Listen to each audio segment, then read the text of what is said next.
Hello and welcome to episode 172 of my podcast all about knitting and crochet in my yarn shop here in Wiesbaden, Germany.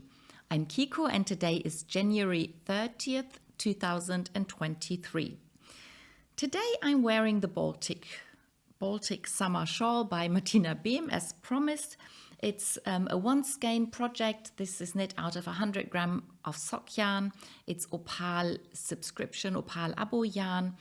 And it's a fairly small shawl, but it's long enough to go round my neck twice, and I'm able to knot the ends. And this is what it looks like now that I've washed and blocked it. In the end, I did block it a bit more severely than I first planned, just to make it a little bit bigger. But you can see the light shines through a little bit now, but I'm still very happy with it. It just got a little more depth and a bit more length as well. And it's one of those typical asymmetrical triangles that Martina Behm is so fond of designing. It has these very long ends on the one edge and then these sort of scallops on the other edge and then this kind of edge on this end. So every end is a little bit different. Yeah, and I'm really happy with it. The many colors in the skein come together differently every row because the number of stitches kept changing. I really like it. And the pullover I chose to wear with it today is this very simple dark grey pullover that my sister knit some years ago. And as you can see, the sleeves are even too short for me, so they're even shorter on my sister, and she doesn't like short sleeves, so she gave the pullover to me. The length is really nice. It's I've no idea what kind of yarn it is, and it's very simple. It doesn't have a ribbing on any of the edges. It doesn't roll.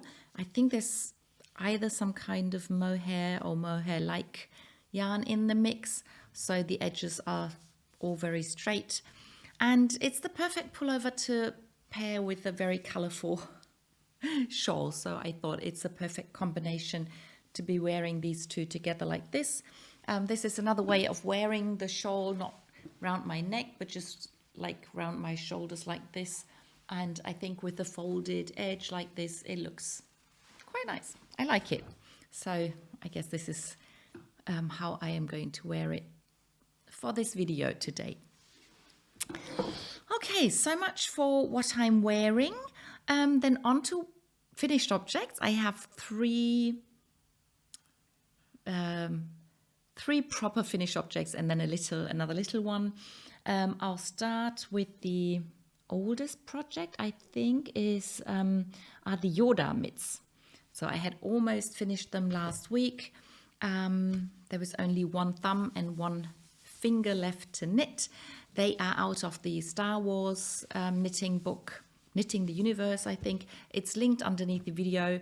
And they were supposed to be knit in moss stitch, green moss stitch with white fingertips. So they looked like Yoda's hands. But I wanted them just as sort of more like normal mitts with a longer cuff and without the pattern. And the reason I knit them is I want to donate them to people who help giving out stuff to people in need, and they often work outside or with open doors, so they needed something to both keep their hands warm but still let them be able to pick up things and sort through things and handle things. And we weren't really prepared to knit gloves with 5 fingers and then donate them because that's a lot of work. But if you have mitts without fingers, it's really hard to pick up things. So this is sort of a compromise that I tried out, and I will give the gloves to those people and then they can see if they can work with them, and if they can, then we might knit some more pairs of those gloves or mittens or a mix of those to give to them. I knit it out of Opal 8-ply sock yarn. Came out differently the way I like it. I accidentally picked up the yarn from the other end of the ball for the second one, so they're even more different than I had planned, which I think is fine and okay. And I'm really looking forward to giving them to my friend who helps with that kind of work. So that's the Yoda mitts. Then the next little project, is my snap hat that I finished. I really enjoy knitting these hats. Holding 4 strands of sock yarn at the same time makes for a really quick knit. You don't have that many stitches, you have fairly big needles. But the other thing that I like about it, the pattern says if you want to have this sort of gradient effect, to change 1 strand of yarn like every 4 to 6 rounds, and I just love doing that. And I usually try to use leftover yarn, which is the intent of the pattern, and then either the little leftover yarn disappears by itself and I have to put in another color, or I will just cut one of the colors off and sort of create a gradient. With this hat, there was 1 strand of yarn, 1 ball of yarn that I used throughout. It's a 100 Wassercolor by Opal, and I had a really big ball of yarn left over from my last project. So I used that throughout, but all the other leftover bits, mostly Opal, but some of them hand-dyed yarns by Decke. I kept changing, and the last 2 rounds I only knit with 3 strands of yarn because one of the yarns was gone and I didn't really have another leftover bit of yarn prepared, so I decided it'll be okay to have just 3 strands for the last 2 rounds of the hat. And a friend of mine said I should say it was deliberate to have less bulk at the top of the hat. So that's a good idea too. So this is the knitting side out. The way the pattern is written, you knit it this side and then you wear it the other side. So this is the reverse stockinette stitch side out. I tried to weave in my ends in a way that they won't show on either side. So I can now choose if I want to wear the hat like this or the other way around. And I will probably do it both ways at some points because I can't really make up my mind which side I prefer. So I really like the fact that I can wear it like this or like that. So that's that. Then my biggest finished object for today is the fantasy or colorful dog or toy or whatever. So as I said, my customer was really intent on finishing hers, and as I was knitting along, I finished my colorful dog. I'm really happy with how he turned out. And I looked up in Stephen West's book. These are called welts. So he has welts, or she has welts around her feet and around her bottom. We have lots of structure in this dog. So we have a cable pattern running against a reverse stockinette fabric on the body. The ears and the bottom are knit in garter stitch, and the rest is knit in stockinette stitch except for the nose, which has another knit purl pattern. What are they called? Can't think of the word right now, but it's just a knit purl pattern. I put a pair of safety eyes, so in case a child wanted to play with her, it would be okay. Yeah, and I'm really happy. It's a nice size to cuddle and to play with and to have sitting in my shop, either on the shelf or on the table or sometimes on a chair. The little tail is really funny. Oh, and in the one of the German viewers from my German channel asked if I could show both the dogs. So I asked my customer and she said it was okay for me to show her dog as well. So this is the one that she knit. So she used different yarn. She used 4-ply sock yarn held double, whereas I used the 8-ply sock yarn. It's supposed to be the same weight. We used the same needles, but I think she knit a little bit tighter than I did. So her dog's just a tiny bit smaller than mine. Otherwise, they're more or less the same.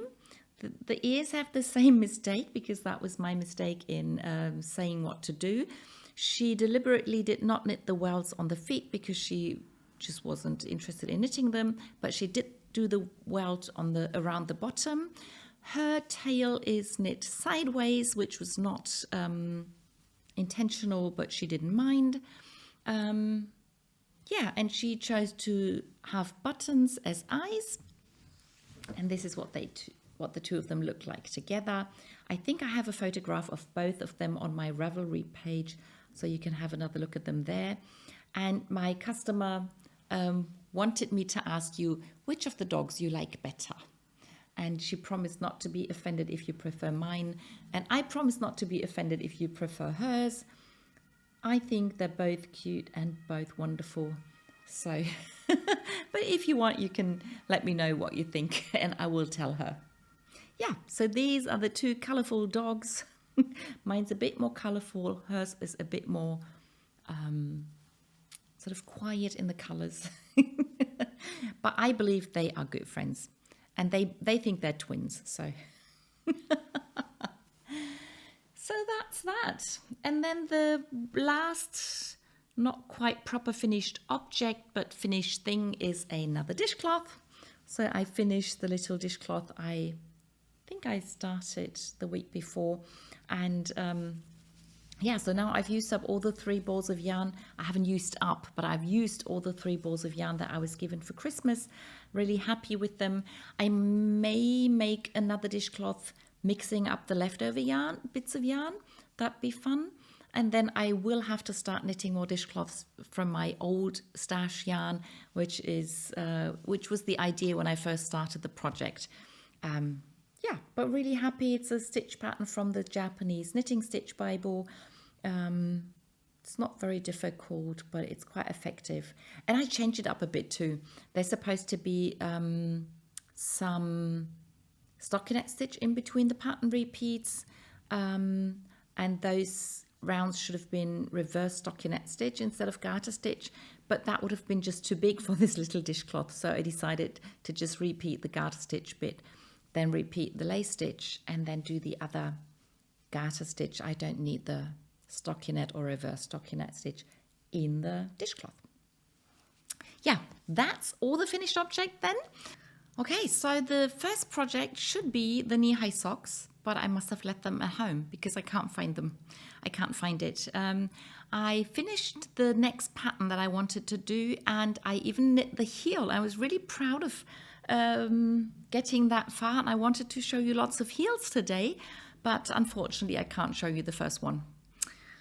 That's too bad. But last weekend I was sort of on Heel Island, if that's somewhere near to Sleeve Island. And I will show you the knee-high sock with a heel and maybe with a little more pattern next week. And the next sock I'm going to show you is the film reel sock for my brother-in-law. And I can show you a heel. So I knit the second film reel, which turned out rather dark, but it's a dark film, so that's okay. And then I knit the heel, which has this light spot right in the middle, which is funny.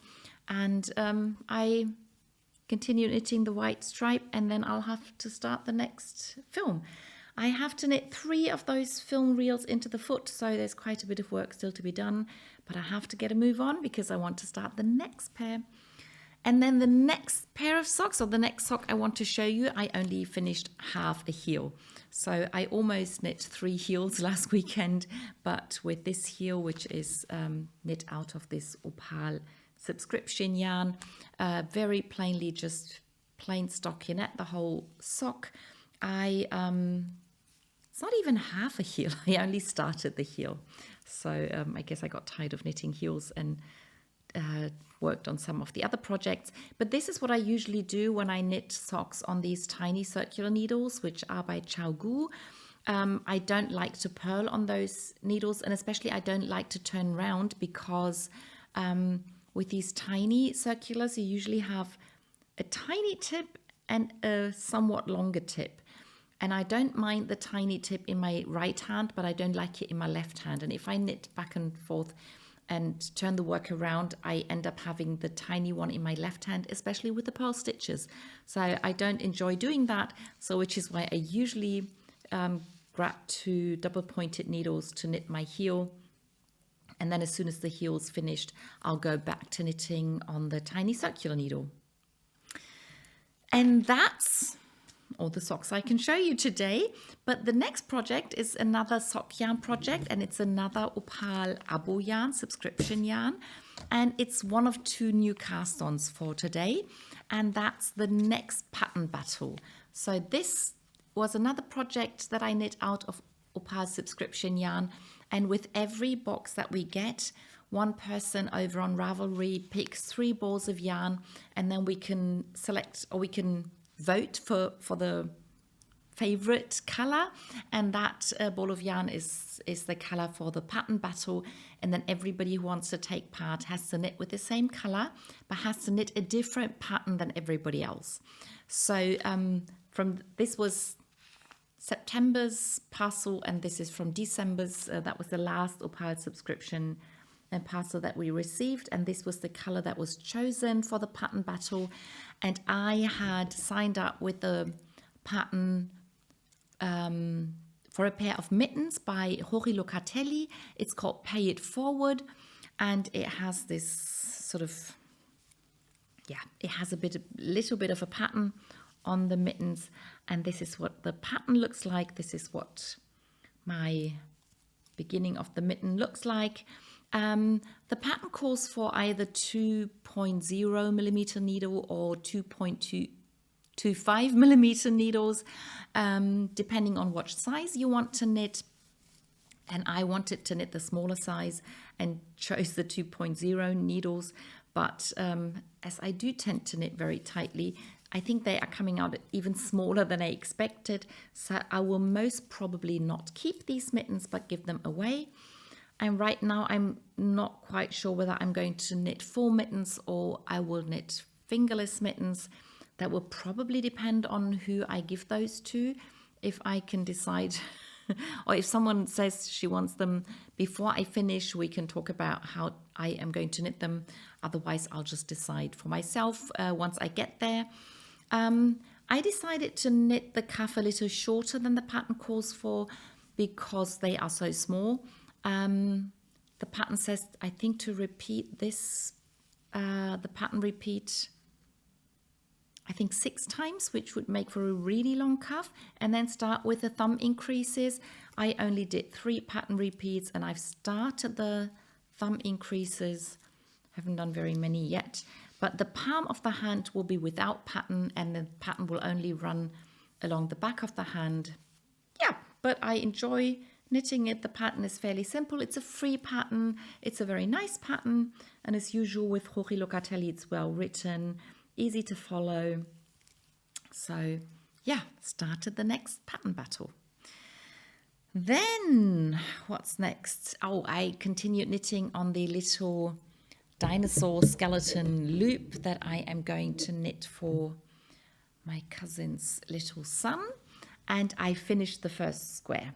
So I had basically finished knitting the square last week when I recorded last week's video, but I hadn't cast off yet, and now I have done that, and I've watched another video by the Sockmatician to find out how to cast off the square, so you can't really tell it's been cast off. It's sort of, if I pull the 2 layers apart, it actually looks as if it was one fabric that I kept knitting. And I really like that. And the cast on is the same. So that was from another Sockmatician video. You can see this just looks as if it was one continuous piece of knitting, and I love that.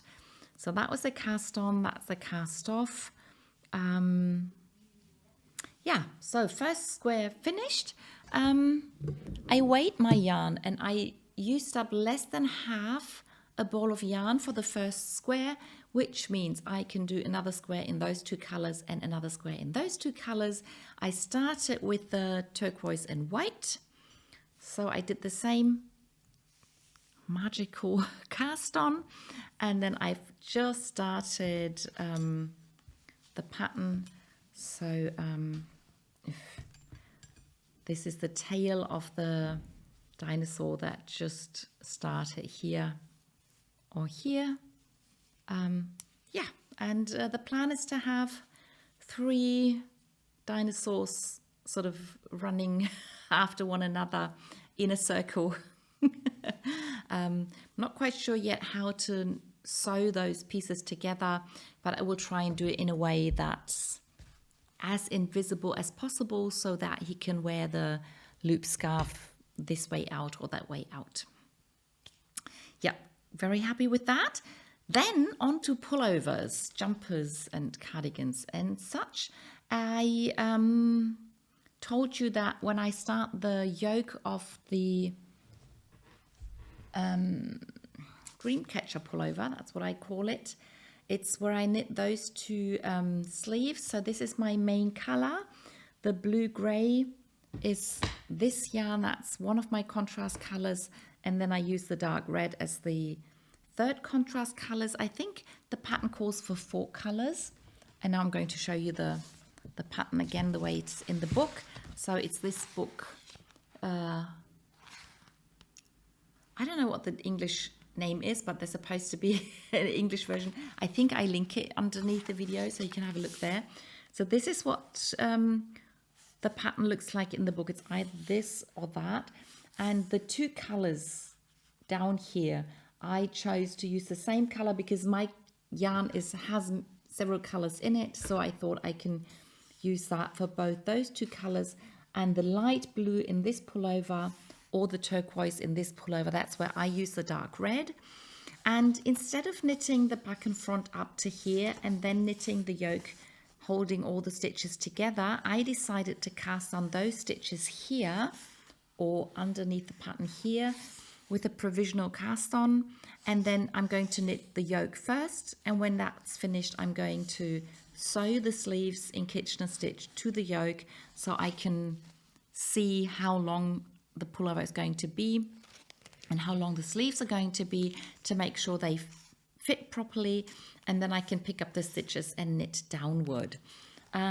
I've now realized, I hadn't seen that before, but when you knit this color work pattern, there are certain rounds that are left out in the smaller sizes, and there are more rounds for the bigger sizes. So that was quite good to see, because I had thought the yoke would be quite big for all the sizes, and that was sort of what was making me unsure of the length of it, because I am rather short and I am knitting the smallest size. Yeah, so this is what my yoke looks like at the moment. It has lots and lots of stitches on 2 different cables. I cast on the stitches with Judy's Magic Cast On, which means I already have the stitches on this cable to be knit down later. Right now I am pretty sure that one of my friends who teased me and said the pattern you will not be able to see any of the pattern might be right, but it's not quite. So you can see some of those not horizontal but vertical stripes here, but there are so many colors, it's not easy to see, and I have no idea what it's going to look like once it's done. But I don't mind. This is what I've planned to do, and I am going to pull it through. Right now it's just the main color and the one contrast color. There'll be a few more rounds before the red joins in. The funny thing about the part with where the red joins in is there are quite a few rounds with 3 colors. So I'll have 2 colors running behind the pullover, which means it's going to be even warmer than I thought, but that's okay. That's what I like and what I want. The yoke seems to be huge. I think I'll knit until I do the first decrease, and then I'll probably do a few more rounds and then put it on a long cable and sort of try it on. It's difficult to try it on because I don't know how low it will sit, and I've decided better too big than too small, and I'll just pull it through. And if it ends up being too huge, I can still decide to knit it longer and give it to someone taller or bigger than me. But right now I'm really looking forward to having a wonderfully colorful oversized pullover. So that's what I'm thinking at the moment. Yeah, really glad I got this set up. I started knitting it. Lost stitches. That's when you play around with it too much. Yeah, but I can't wait to continue knitting this and to see how things work out. So that's the pullover I'm knitting. And then the cardigan I'm knitting is knit out of Noro yarn. It's the Noro Silk Garden Light, no, Silk Garden Solo. It's not light. I knit my swirl sweater out of the Silk Garden Light. This is Silk Garden Solo, and I finished both the sleeves. So this is already on some plastic thingy. And this is still on the needle, but they do have the same length now. And I can now start knitting the front and back. With this cardigan, I'm actually doing what the pattern says, to knit the front and back from the bottom up. What I'm not going to do is knit several pieces up here and sew it together. But with the front and back, again, I'll knit until under the arm. And then I'll put all the stitches together and just knit a raglan yoke. And with that, I can decide myself for how many rounds I'm going to knit and how long I want the whole thing to be in the end. The most difficult thing will be to start at a point that I have enough yarn left to finish the yoke. So that's probably what's going to determine the length of the jacket more than what I would like to have. I wouldn't mind the jacket to be a bit longer, but I only have 10 balls of yarn, so I will have to see that works out. We'll see. Yeah, so that brings me to my favorite crochet project. It's the only crochet project I think I have on the go at the moment, but it's also one of my favorite projects at the moment, and that's my alpaca lace yarn granny square. Such a simple, easy thing to crochet, but I think it really looks beautiful and it just feels so amazing. So soft. It's really light. It's still less than 100 grams. It was 50 grams, I think, when I was here. I added 6 rounds last week. The rounds do get longer, but I just enjoy crocheting on it so much. I had to stop myself again to make sure the other projects do get some work in as well. I'm already looking forward to picking some more colors for the next rounds, and yeah, it's just a fantastic, lovely project.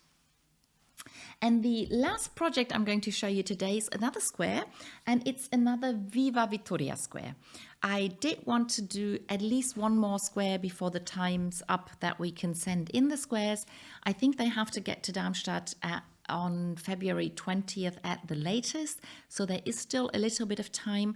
And I think I told you last week I wanted to use some big yarns or maybe several strands held together to have a quick knit. But this is a very big yarn. It's called Bravo Big Color. It's a pure acrylic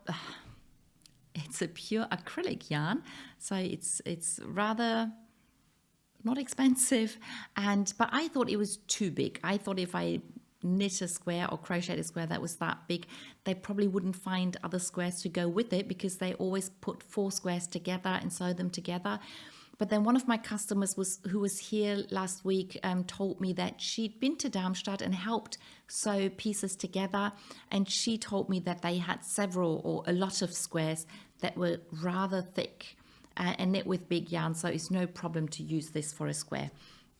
So I said, okay, I'll do that. I picked up some 10mm needles, and I didn't want to do a gauge swatch. Nobody's going to be surprised. So what I did is I just cast on 20 stitches. I had no idea how wide that was going to be, but I just knit garter stitch, and I knit until I had a length of 50 centimeters. And then I cast off my stitches, turned it around, and I picked up stitches on this 50 centimeter edge. And now I'm going to knit garter stitch until it's a square of 50 centimeters. So this is a really easy way of doing a square without doing a gauge swatch. If you don't know how many stitches you're going to have, you shouldn't cast on more than 50 centimeters worth of stitches. But if you make sure it's less than 50 centimeters, then it's really easy to get a square this way. Just knit the length until it's 50 centimeters. You can pick up stitches on one side and then make sure it becomes a square. So I did want to use different needles for the long side, but then I was too lazy to get up and get a circular needle. And So I'm knitting the long side on those short needles as well. I just have to make sure I'm careful when all the stitches are on one needle, and I try to put it down in the middle of the row instead of at the end of the row the way I usually would.